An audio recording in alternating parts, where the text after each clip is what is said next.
No nosso encontro de hoje, tratamos um pouco sobre a internet das coisas e protocolos de comunicação.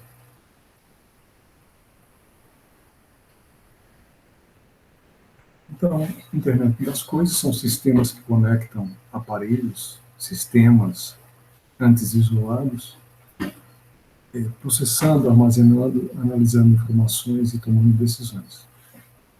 Sistemas baseados em internet das coisas e qualquer sistema que envolva comunicação de dados requerem regras de comunicação entre suas partes. Então, essas comunicações requerem essas regras e procedimentos que chamaremos de protocolos. Por exemplo, voz, vídeo, dados que trafegam na internet e cada tipo de dado exigem particularidades no modo de transmitir e carregar nesses sistemas. Esses procedimentos específicos requerem protocolos de comunicação para orientar os fabricantes de equipamentos e desenvolvedores de software. Então, as comunicações requerem regras ou procedimentos que chamaremos de protocolos.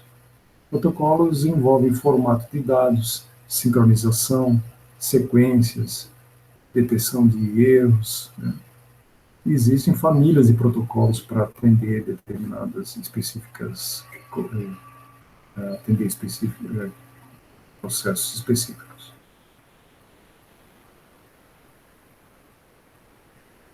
Antigamente, né, uns 30 anos aproximadamente, era uma época que ainda existiam as empresas estatais de telecomunicações e os telefones celulares começaram a surgir após a extinção dessas empresas. E a forma como os computadores se conectavam era por meio de modem discados com velocidade de 5 kilobits por segundo. E era muito utilizado ferramentas, né, de comunicação, que eram chamados BBS, Bulletin Board System. Então, a forma como se interligava esses centros de comunicações ou entre as cidades, né, para cobrir grandes distâncias, se costumava usar o rádio enlace. Ainda, ou se existisse, eram poucos as fibras óticas na época. Né? Hoje se utiliza muito fibra ótica nos leitos das rodovias, mas naquela época a fibra ótica ainda não estava muito difundida. Então o rádio enlace era bastante usado. Né? Também havia comunicações via satélite e também comunicações via cabos submarinos, né? Que eram a principal forma de tráfego de dados. Nessa época, a telefonia era bem rudimentar e a comunicação entre dois usuários se dava de forma ponto a ponto. Né? Alguém que estivesse em uma ponta da linha usaria um par de fios para se comunicar com outra pessoa e esse par de fio ficava dedicado exclusivamente a essas duas pessoas enquanto estivessem utilizando aquela conexão. As telefonistas desempenhavam um papel fundamental nessa interconexão, porque as centrais telefônicas eram essenciais, porque os usuários,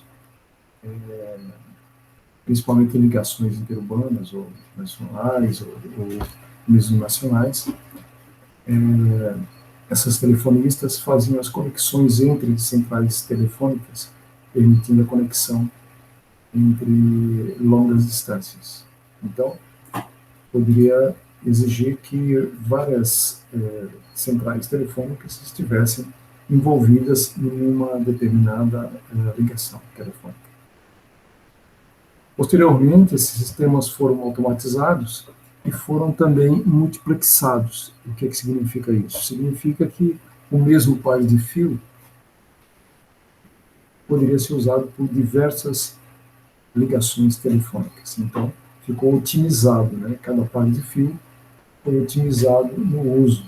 E essa multiplexação, né, significa que cada usuário conectado utiliza por uma fração de segundo aquele cabo, né, mas esse chaveamento acontece entre vários usuários, né, e todos têm a sensação de estarem falando ao mesmo tempo.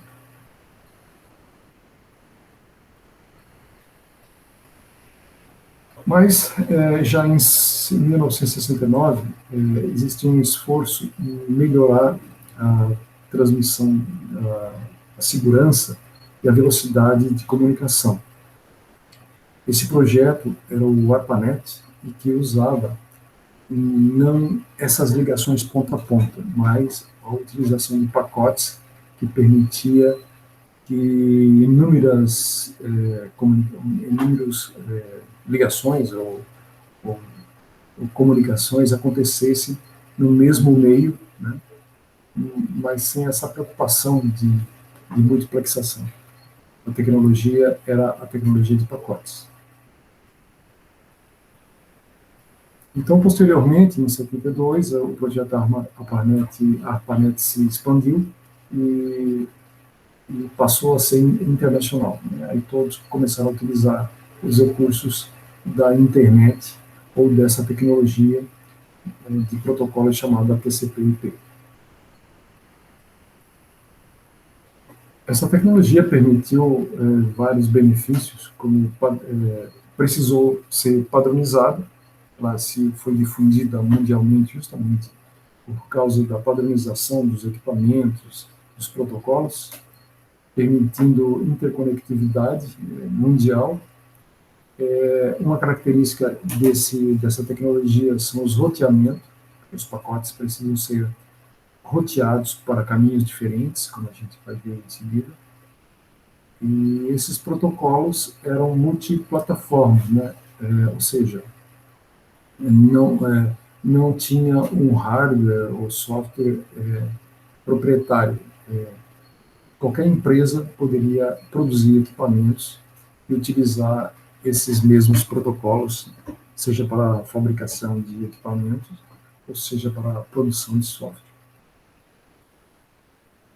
Alguns exemplos aqui, porque são inúmeros os protocolos, as formas de comunicação. Aqui é particularmente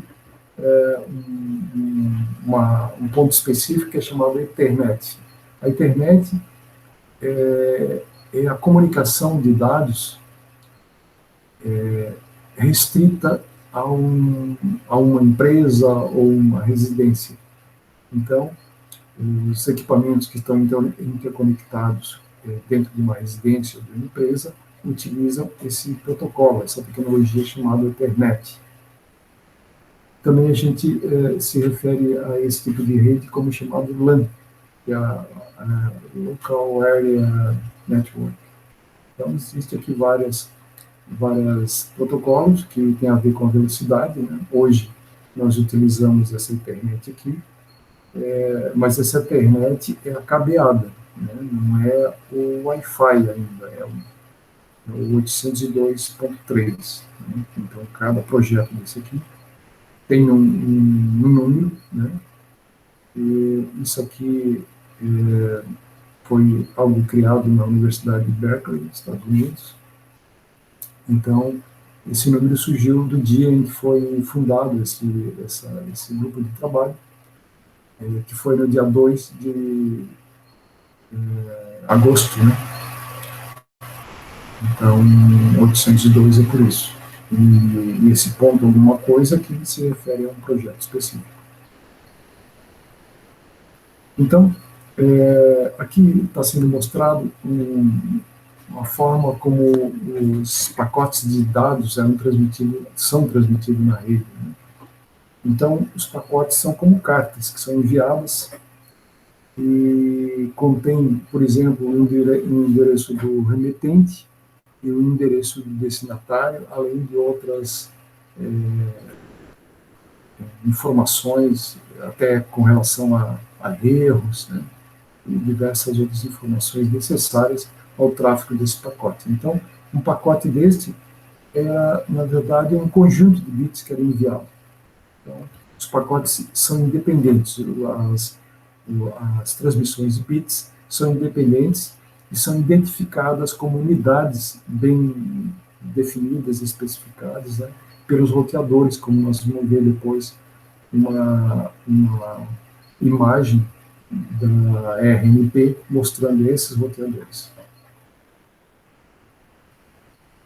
A imagem do RNP que eu tirei ontem, essa imagem aqui, e as cores têm a ver com a ocupação, né, o tráfego da rede. Nós vamos ver que essas pretas é quando não existe tráfego, a verde tem até 50% de ocupação, e tem uma laranja aqui, né, que vai a 75%. Então nós temos roteadores aqui, né? Esses roteadores chaveiam os pacotes que venha de determinado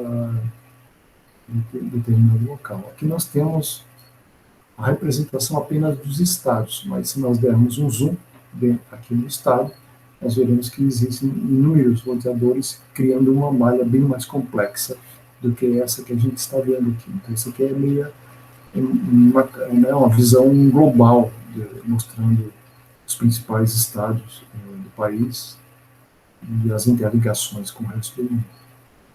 Então, essas linhas são os caminhos possíveis para tráfego dos pacotes.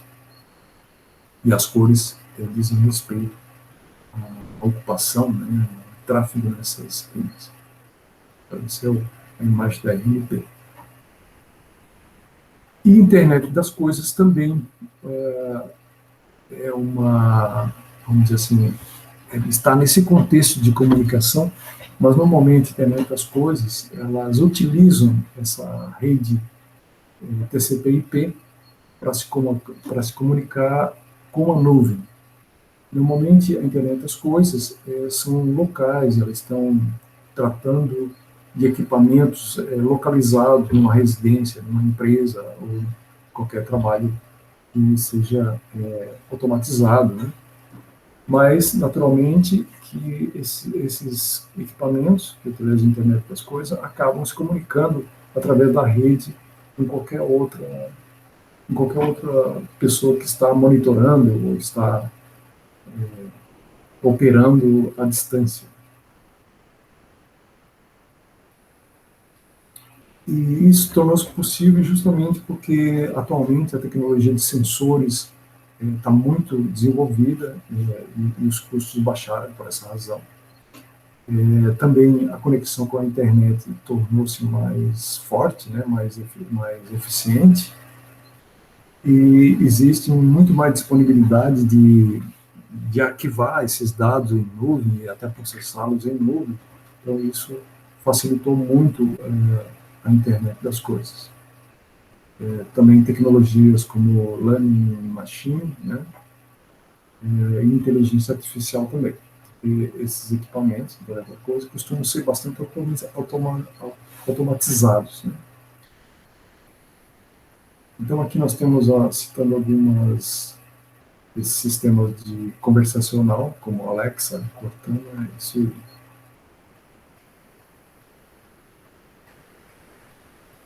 Então, para que esses sistemas de internet das coisas se comuniquem com outros sistemas ou entre si, há necessidade dessa comunicação esteja bem organizada, né, para que possa se construir equipamentos que possibilitem essa comunicação. Então, essa organização a gente chama de protocolos. E eu procurei na internet algumas desses protocolos, né? Então eu vou citar alguns aqui rapidamente. Primeiro esse é a LoRaWAN, né? Então, o que se diz aqui não é detalhes do protocolo, mas sim resultado do protocolo. Então, esse protocolo foi pensando no baixo consumo energético, né? Que se conecte com a rede WAN, ou seja, com a internet como um todo, e que tem uma velocidade boa, né, nesse caso aqui é de 50 a 300 kbps. Então, o protocolo, né, dessa tecnologia possibilitaria, né, a interligação dos sistemas e teriam essas características assim de forma global, de forma mais ampla. Aqui nós temos o NIL, que também é um outro protocolo, ele também pode se conectar com o WAN, a internet, utiliza um chip, um circuito integrado específico, esse LCM. A velocidade é em torno de 100 kbps, 100 1000 bits por segundo, né? Essa é a velocidade da medição. E ele compete com outras tecnologias já existentes, como GPRS, 3G, CDMA, e assim por diante. Tem o Sigfox, que fica intermediário entre o Wi-Fi e outras tecnologias como 3G e 4G. Né? Um detalhe assim, que é importante citar é que o Wi-Fi tem curto alcance. Né? Normalmente se utiliza dentro de uma residência ou dentro de um prédio e também apresenta grande consumo. Então, normalmente essas tecnologias elas visam baixo consumo, né, e o maior alcance possível. Então, no caso, essa aqui tem uma característica intermediária entre essas tecnologias já existentes. O próprio Wi-Fi, né, e também se conecta com a WLAN, ou a própria internet. O protocolo de Berkeley é o 802.11, então todas essas tecnologias que utilizam o 11 se referem ao Wi-Fi. Ele suporta grande quantidade de dados, né, para transmitir, isso é o que a gente utiliza na nossa casa hoje, né, e pode transmitir até 1 milhão, né, de bits por segundo. Mas ele tem um alto consumo energético e o alcance também é bastante baixo. Uma resistência, vocês podem observar que o nível do sinal cai bastante à medida que a gente se afasta do dispositivo de hardware. Tem o Zigbee, que é usado principalmente na indústria, também tem outras características, e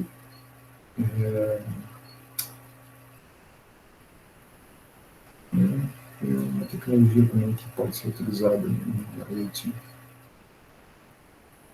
O Bluetooth, né, que a gente conhece, que dependendo da classe tem um alcance e também potências diferentes, né? E nesse caso foi desenvolvido agora em uma de baixa energia, pensando na IoT, né, que tem uma distância de alcance maior e com uma transmissão de dados também maior. Então é isso. Obrigado.